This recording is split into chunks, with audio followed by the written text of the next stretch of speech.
세상을 연결하는 뉴스 브릿지입니다. 이 한류와 관련한 또 다른 소식으로 이어갈 텐데요. 지난달 이 그룹 BTS 구성원 모두가 병역 의무를 마치면서 국내 팬은 물론 전 세계 언론의 이목도 집중되고 있습니다. 이 과거 군복무는 남자 아이돌에게 활동의 마침표처럼 여겨졌지만 이제는 새로운 도약의 출발점으로 평가받고 있는데요. 오늘은 K-팝 스타의 군백기 그리고 그 변화의 의미에 대해서 동아방송예술대학 심희철 교수와 짚어봅니다.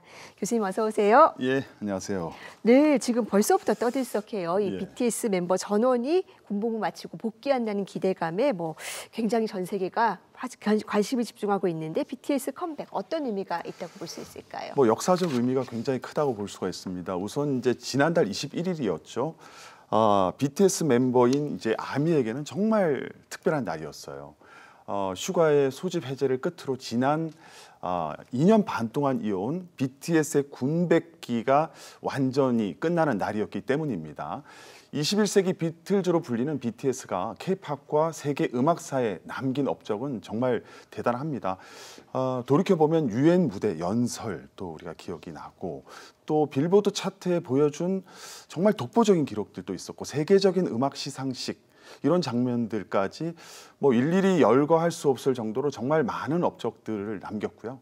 지난번에 세 번째 또 재계약을 이어갔잖아요. 네. 근데 이번에 사실 군백기라고 하면 정말 난제가 될 수 있는 이 부분인데 이번에 잘 극복을 하고 그것뿐만 아니라 전화위복의 기회로 삼음으로써 어떻게 보면 K-팝 역사의 또 하나의 신화를 창조했다 이렇게 얘기할 수 있을 것 같습니다. 그런데 사실 과거에는 남자 연예인들에게 군입대가 연예계 생활에 너무나 큰 공백이 생기다 보니까 피하고 싶은 일로 여겨졌는데 요즘에는 또 새로운 기회로 받아들여지고 있다고요? 네, 맞습니다. 솔직히 얘기하면 정말 피하고 싶었죠. 왜냐하면 네. 이 군백기는 그 당시만 해도 연예계 생활을 마감하는 마침표였잖아요. 근데 그렇죠. 이제는 새로운 기회라든지 성장이라든지 좀 의미 있는 쉼표의 시간이 되었거든요. 그래서 스타들도 굉장히 당당하게 이제 임하고 있고 팬들도 그것을 좀 요구를 하게 되었습니다. 이번에 BTS가 보여준 슬기로운 군백기 전략. 어떻게 보면 또 하나의 K-팝 교과서를 썼다 이렇게 이제 볼 수가 있고요. 그리고 이제 팀 군백기에 딱 들어가면 오히려 활동하는 멤버들 같은 경우는 개인의 매력을 마음껏 보여줄 수 있는 기회로 또 작용을 해요. 그래서 솔로 활동들도 많이 하게 되고 또 군에 간 멤버들은 또 틈틈이 팬들과 소통하면서 재성장 또 어떤 충전 이런 기회로 삼는 것이 군백기의 기간의 의미가 아닌가 생각을 합니다. 네, 실제로 과거에는 남자 아이돌들이 군복무 뒤에 또 이전의 위상을 회복하지 못하는 경우가 종종 있었는데 BTS는 좀 경우가 다른 것 같거든요. 어떤 이유 때문일까요? 일단 요즘에 아티스트의 수명 주기가 좀 양극화되었다고 볼 수가 있어요. 아예 길거나 아니면 짧거나 이렇게 볼 수 있거든요. 네. 신인들이 일단 뜰 수 있는 시간을 저희가 이제 활주로에 비유를 하면 요즘에 활주로 굉장히 짧아졌습니다. 그러니까 바로 뜨지 못하면 바로 대중들에게 잊혀지는 그런 시간이 되거든요. 그런데 일단 구름 위로 올라가기만 하면 두 개의 제트 기류를 만나요. 하나는 팬덤. 하나는 미디어라는 그 기류를 만나는데 일단 팬덤 부분을 살펴보면 예전에는 10대, 20대의 팬들이 있었잖아요. 근데 이제는 잘하면 이탈하지 않고 30대, 40대로 계속 넘어가는 이제 경우가 좀 많이 생겼는데 그 이유가 뭐냐면 이제는 단순한 열광자가 아니라 어떻게 보면 능동적으로 참여해서 같이 그 커리어를 만들어가는 어떻게 보면 동반자 역할을 하게 됐잖아요. 그러니까 팬들의 권리도 커졌지만 책임감도 커졌다 이렇게 이제 볼 수가 있는 거고요.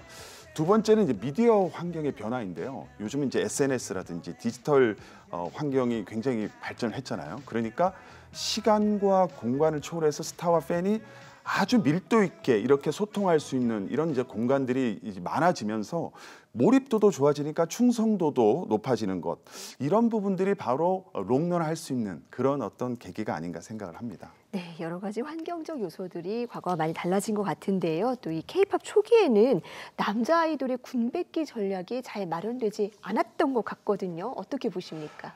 네, 그랬죠. 그때만 해도 군대 이슈들이 많았잖아요. 네. 연애면을 넘어 사회 일면을 장식할 만큼 대중들의 어떤 관심이 좀 많았죠. 근데 그때만 해도 K-팝 1세대는 군백기는 곧 마침표의 시간이었습니다. 대부분 그랬고요. 이제 2세대를 넘어오면서부터는 조금씩 극복을 했지만 여전히 타격이 컸고 동방신기는 굉장히 2세대 아이돌인데 잘 극복을 한 그런 케이스입니다. BTS 같은 경우는 최근에 이제 3세대 아이돌로 이제 데뷔를 해서 최근까지 이렇게 이어오고 있는데 지금 기간에는 군백기를 잘 극복하거나 아니면 잘못하거나 이렇게 양립하는 이런 시기가 지금이라고 볼 수가 있는데 이번에 BTS가 어떻게 보면 군백기 하나의 모범 사례를 보여줘서 앞으로 후배 그룹들 K-팝에 이정표를 세웠다. 그런 점에서도 의미가 있다고 볼 수 있습니다. 네, 군백기의 모범 사례를 보여주었다. 그렇다면 어떤 전략으로 공백을 최소화한 겁니까? 일단 뭐 알찬 군백기를 위해서는 일단 입대 전부터 그리고 입대 중 그리고 제대 전후 이 3단계에 걸쳐서 팬들과 소통을 하는 것이 굉장히 중요하고요. 두 번째는 그룹 전체 공백이 생기지 않게 순차적으로 입대해서 제대하는 이런 어떤 오버랩 공간이 좀 필요합니다. 이 기간에는 그 활동하는 멤버와 또 입대하는 멤버 간의 뭐 역할이라든지 기간 이런 부분을 잘 조절해서 팀의 정체성을 잘 지켜가는 것이 굉장히 중요한데 이번에 BTS는 군백기 기간을 2년 6개월로 가져갔잖아요. 그래서 팀에 맞는 그런 맞춤형 전략이 필요한 것 아닌가 이렇게 생각을 합니다. 네, 군백기를 관리하기 위한 맞춤형인 전략도 필요한 상황이네요. 자, 이 군백기 전략이 입대 전, 중, 그리고 제대 후가 있다고 하셨는데 각 단계별로 특징도 있을까요? 그렇죠. 이제 일단 입대 전에는요. 입대 분위기를 좀 띄울 수 있는 그 팬들도 적응을 해야 되기 때문에 그런 이제 입대 관련된 콘텐츠에 출연을 하는 그런 방법이 있고 그 다음에는 뭔가 이제 그 입대하고 나서 순차적으로 공개할 수 있는 사전 콘텐츠를 굉장히 알차게 준비하는 것이 중요한 전략입니다. 네. 그다음에 입대가 되고 나면 준비됐던 콘텐츠들을 하나하나 이제 공개를 하는데 무엇보다 중요한 것은 그럼에도 불구하고 팬들과의 끈을 놓치지 않는 그런 점들이 중요합니다. 예를 들면 뭐 개인 손편지를 쓰거나 안부 영상을 이렇게 띄우거나 또 군대에 있으면서도 요즘에는 소통할 수 있는 그런 그 어떤 채널들이 많이 있거든요. 그래서 계속 근황을 전할 수 있는 이런 부분들이 좀 중요하고요. 마지막 이제 제대 전후가 되면 이 컴백 이슈를 띄울 수 있는 이런 프로모션도 필요합니다. 뭐 예를 들어서 뭐 저녁 기념 라이브 방송이라든지 또 준비된 앨범을 대대적으로 홍보한다든지 이런 것들을 통해서 팬덤을 결집시킬 수 있는 이런 기회들을 만드는 것이 가장 핵심적인 요소인데 그런데 가장 중요한 것은 이 모든 과정을 진정성 있게 준비하는 것이 슬기로운 군백기 전략의 핵심이라고 정리할 수 있을 것 같습니다. 네, 진정성이 가장 중요하겠죠. BTS는 병역의 의무를 다하면서도 또 자신들의 어떤 위상을 회복하기 위해서 군백기 전략을 잘 수립을 했던 것으로 보입니다. 그렇다면 이 K-팝 산업의 새로운 도전 어떻게 보고 계십니까? 저는 뭐 요즘에 K-팝은 그 따로 또 함께 전략, 그룹과 개인 전략을 같이 가져가잖아요. 네. 그런데 BTS가 지금 군백기 동안은 개인적인 성장을 많이 했어요. 그런데 제2기가 되면 앞으로 이런 성장을 바탕으로 어떤 모습을 보여줄지 굉장히 궁금하기도 하고 숙제가 됩니다. 그래서 앞으로 BTS의 2기 기대도 되면서 앞으로 잘 활동하시기를 응원합니다. 네, 군백기라는 도전을 또 새로운 기회로 만들어낸 BTS가 다시 한번 이 K-팝 산업에 새로운 역사를 써갈 수 있기를 기대하겠습니다. 교수님 오늘 말씀 잘 들었습니다. 감사합니다. 네, 감사합니다.